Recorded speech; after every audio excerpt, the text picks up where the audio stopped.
Meus caros amigos, eu vos faço uma pergunta inquietante. Os macacos também rezam? Macacos podem rezar? Nessa minha pesquisa hoje, eu vou falar um pouco sobre os macacos e a deidade. Qual o comportamento que os macacos têm perante a natureza, que é o lugar onde eles vivem? Olha, e se nós não formos a única espécie espiritual, entre aspas, do planeta? A ideia parece absurda, mas alguns antropólogos e especialistas em comportamento animal argumentam que pelo menos parte da nossa capacidade para detectar, entre aspas, o sobrenatural existe em outras criaturas.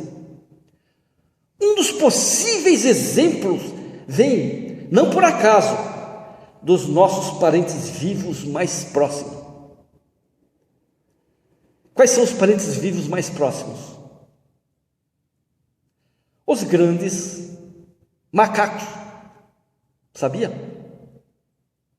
A britânica Jane Goodall, pioneira dos estudos sobre o comportamento dos chimpanzés na natureza, afirma que os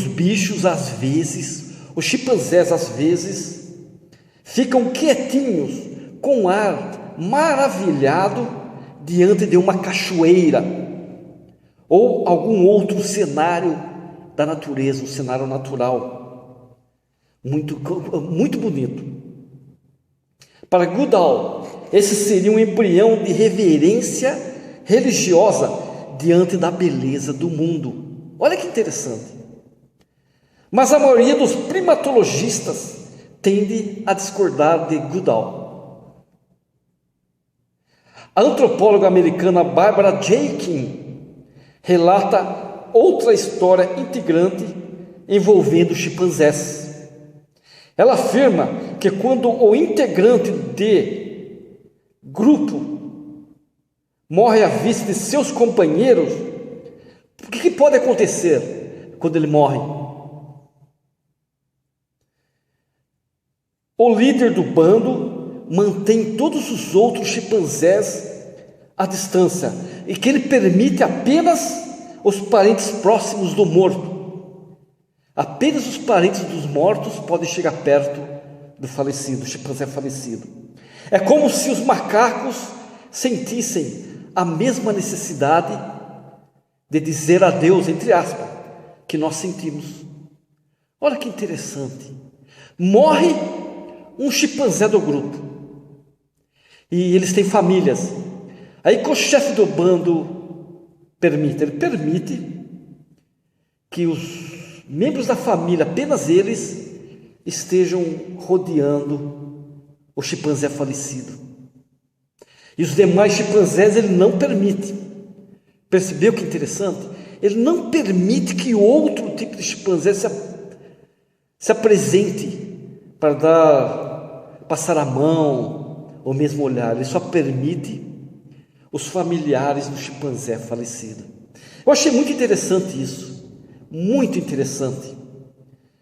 No campo da arqueologia, um dos maiores debates envolve quem? Os neandertais, o homem de Neandertal, a comunidade Neandertal. Durante décadas, pesquisadores acreditaram que eles enterravam seus mortos com requintes simbólicos, oferendas de flores, por exemplo. Eles acreditavam nisso, os pesquisadores. Hoje, é consenso. O que é consenso? Que essa ideia teve origem num erro de interpretação dos sítios arqueológicos. Foi um erro de interpretação. Será que era assim a maneira que eles agiam? Mas isso não significa que esses primos do homem moderno eram incapazes de pensar e agir simbolicamente. Isso não quer dizer que eles não pensavam ou agiam simbolicamente. Segundo o português João Zilhão, arqueólogo da Universidade de Bristol.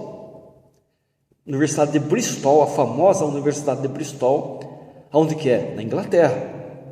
E ele é um dos maiores especialistas do mundo no assunto sobre Neandertal. O que ele fala? Ele fala que os Neandertais trilharam um caminho cognitivo independente e inventaram seus próprios símbolos. Colares feitos com dentes de animais, por exemplo, entre outros acessórios, vamos chamar assim, entre aspas. Portanto, afirma Zilhão, o pensamento mágico também estaria ao alcance dos Neandertais. Que teoria interessante é essa? Vocês gostaram? Entenderam a profundidade da minha pesquisa sobre os Neandertais e sobre os chimpanzés, principalmente sobre os chimpanzés, que me tocou muito, eu aprendi muito com isso. Espero que vocês gostaram.